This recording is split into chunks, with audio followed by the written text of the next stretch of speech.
हिंदी में यूपीएससी की तैयारी से संबंधित प्रोग्राम्स को देखने के लिए सब्सक्राइब करें स्टडी IQIAS हिंदी। दोस्तों, दुनिया भर में अभी एमपॉक्स के बहुत सारे केसेस आ रहे हैं और लगभग सारे देश इससे कहीं ना कहीं प्रभावित हैं। हमारा भारत भी इससे प्रभावित होता हुआ नजर आ रहा है। लेकिन अफ्रीका के अंतर्गत स्थिति बात करें तो और विकट परिस्थिति है अभी। लेकिन अफ्रीका के अंतर्गत WHO ने बवेरियन नॉर्डिक नाम की एक कंपनी है, जो कि डेनमार्क की कंपनी है, एक बायोटेक कंपनी है जो क्या करती है, वैक्सीन्स बनाती है। तो देखिए, सबसे पहली चीज है कि जितने भी विषाणु जनित रोग हैं उनके ऊपर एंटीबायोटिक्स काम नहीं करती, और हर विषाणु का प्रकार अलग अलग होता है। कोई RNA प्रकार का होता है, कोई DNA प्रकार का होता है। तो ऐसे ही जो एमपॉक्स का वायरस है, जिसको मंकी पॉक्स कहा जाता था, इसके कारण बहुत सारे बच्चे प्रभावित हो रहे हैं, वयस्क प्रभावित हो रहे हैं।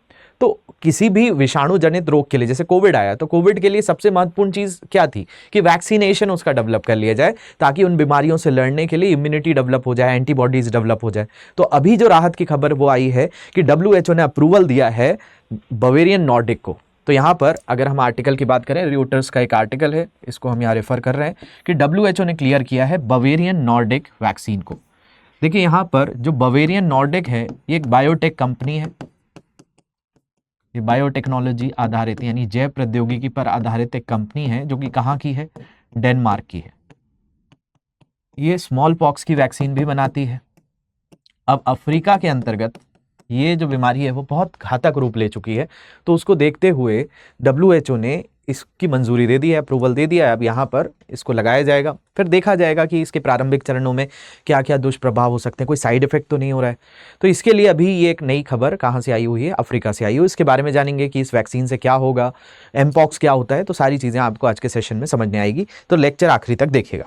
इसके अलावा ऐसे ही टॉपिक्स जो हैं, जैसे ये टॉपिक बायोटेक्नोलॉजी का है, वैक्सीनेशन का जब प्रोग्राम होता है तो वैक्सीनेशन, टीकाकरण, इम्यूनिटी, ये सारे टॉपिक्स आपको पढ़ाए जाते हैं पेड बैचेस में। इन पेड बैचेस में जुड़ने के लिए आपके पास ये मौका रहता है कि आप हमारी ऐप या वेबसाइट पर जाकर इनसे जुड़ सकते हैं।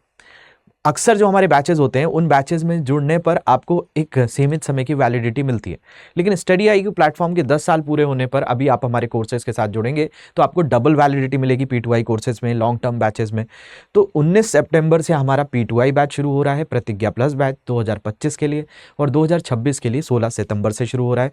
इसके लिए आपको मेरा कोड मनीष लाइव यूज़ करना है। एकदम मिनिमम प्राइस में आपको ये कोर्स अवेलेबल हो जाएगा। इसमें सिलेक्शन बॉक्स आपके घर पर डिलीवर होगा। प्रीलिम्स एग्जाम क्लियर करने पर आपकी फ़ी रिफंड कर दी जाएगी। इसके अलावा वीकली टेस्ट देने का मौका है, और हर टेस्ट में आपको 11,000 रुपीज़ की प्राइज मनी भी जीतने का मौका मिल सकता है। तो इस बैच में जाइए, जल्दी से एनरोल कर लीजिए। मनीष लाइव कोड यूज़ करना ना भूलें। अधिक जानकारी के लिए आप इस इंस्टाग्राम ID को कांटेक्ट करेंगे अगर कोई भी प्रॉब्लम आती है। बाकी लेक्चर की PDF और सारी जानकारियों के लिए M27 श्रीवास्तव, ये मेरा टेलीग्राम ग्रुप है, इसको ज्वाइन कर लेंगे।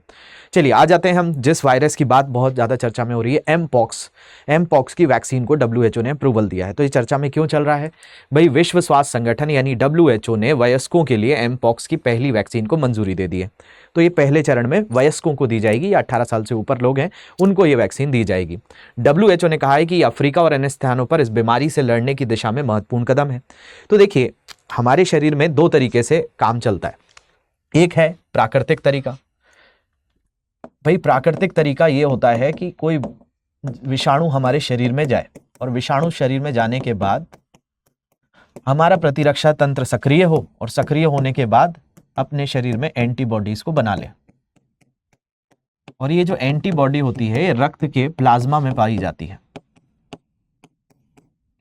तो वो कहाँ मिल सकती है? प्लाज्मा में मिल सकती है। लेकिन कई बार ऐसा होता है कि जब वो प्राकृतिक तौर पर वैक्सीन जब प्राकृतिक तौर पर कोई बीमारी हमारे शरीर में होती है, तो एंटीबॉडीज बनाते बनाते हमारा शरीर बीमार भी पड़ जाता है, और कई बार ये इतनी घातक हो जाता है कि मृत्यु भी हो जाती है। तो फिर कृत्रिम तरीका बेहतर होता है कि भाई सीधे तौर पर उस वायरस के संपर्क में ना आते हुए मृत वायरस को डाल दिया जाए, या फिर आपका अधमरे वायरस को डाल दिया जाए, लाइव एटेन्यूएटेड वायरस को डाल दिया जाए, या फिर जैसे अलग अलग तरह के वैक्सीन होते हैं, एडिनो वायरस की वैक्सीन होती है। तो ऐसे वैक्सीन के अलग अलग प्रकार होते हैं। तो ये कृत्रिम तरीका होता है एंटीबॉडी शरीर में बनाने का। तो एंटीबॉडी शरीर में बन गई तो फिर शरीर आसानी से उससे लड़ लेगा। तो वैक्सीन्स का काम भी यही होता है कि भाई कृत्रिम तौर पर शरीर को इम्यूनिटी, प्रतिरक्षा प्रदान कर देना। तो इसी के लिए हुआ क्या है भाई, WHO ने अप्रूवल दे दिया, विश्व स्वास्थ्य संगठन ने अप्रूवल दे दिया कि वयस्कों के लिए ये वैक्सीन दी जाए। और डब्ल्यूएचओ ने कहा कि अफ्रीका और अन्य स्थानों पर लड़ने की दिशा में महत्वपूर्ण कदम है। बवेरियन नॉर्डिक कंपनी, जो मैंने आपको बताया कहाँ की है कंपनी, डेनमार्क की है। तो डेनमार्क की इस कंपनी ने इस वैक्सीन को यूनिसेफ जैसे अंतर्राष्ट्रीय संगठन खरीद सकेंगे, हालांकि इसकी आपूर्ति सीमित रहेगी।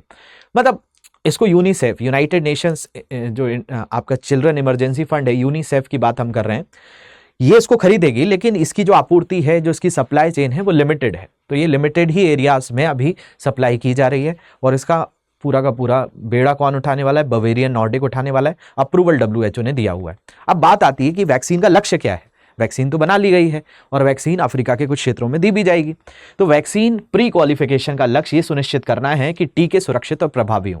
तो पहले चरण में यही देखा जाएगा जिन लोगों को लगाया जाएगा, क्योंकि इस बीमारी से ज़्यादा बच्चे प्रभावित हैं। लेकिन अभी दवा किसको दी जा रही है, वयस्कों को दी जा रही है। तो उनके ऊपर टेस्टिंग की जाएगी कि भाई, क्योंकि वैक्सीन को लेने के बाद उनके शरीर में कोई दुष्प्रभाव तो नहीं हो रहा है, कहीं उनके शरीर के अंदर कोई दूसरे साइड इफेक्ट्स देखने मिले तो वैक्सीन को उसी तत्काल प्रभाव से रोका जाएगा।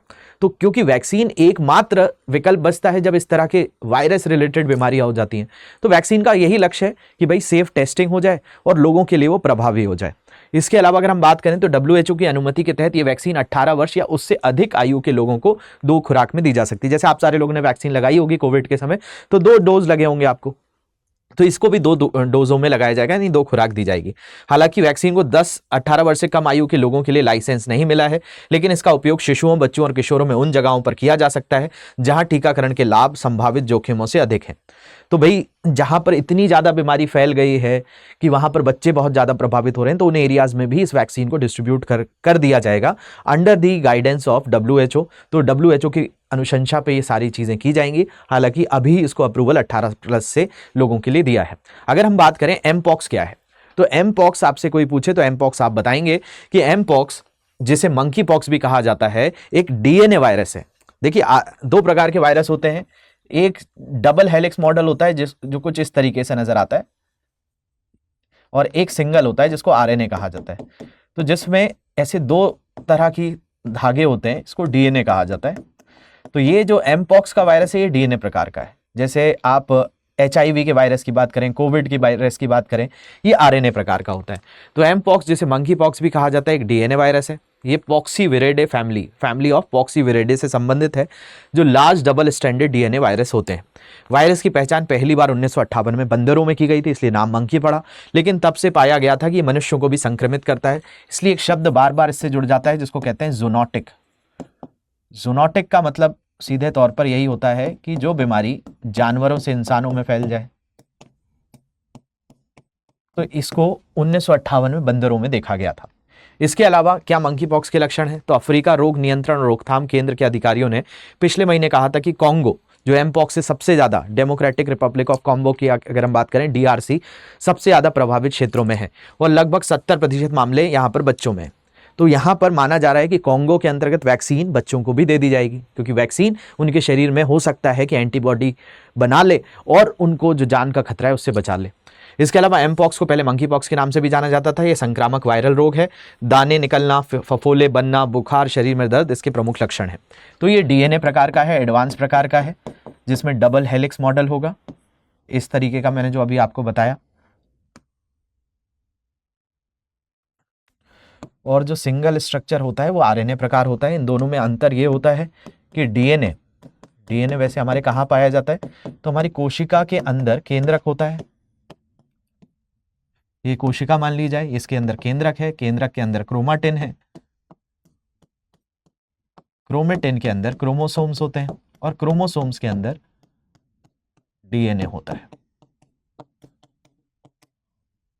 तो ये डीएनए में आपको एडेनिन,